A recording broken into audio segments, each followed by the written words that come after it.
ก็มันทุ่งชาลุ่มปันเงินเก่าแก่งเยาเคยกว่าป้าเย็นเล่เงินห้าออกมาทำเป็นเงินถึงได้เฮาทุ่มหมดดีกว่าตาดีหาเงินแข็งโอ้ไหวก็งูคานตีปอกมาเฮินลูกนี้ไปมองเส้นทางของเพิ่นทำลำไรมาทำผิดกันทำความนำตาจึงต่อยังกินมามึงร้องผ่านดูไหนตอนนี้ที่หูยาวพยาดี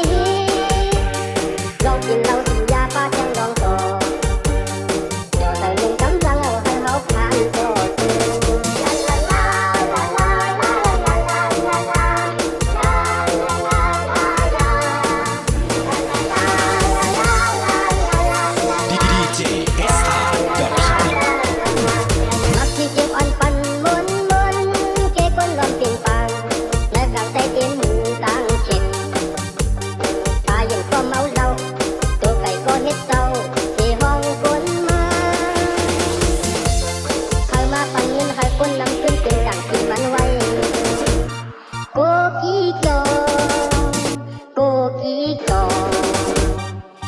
ก็มันทุ่ง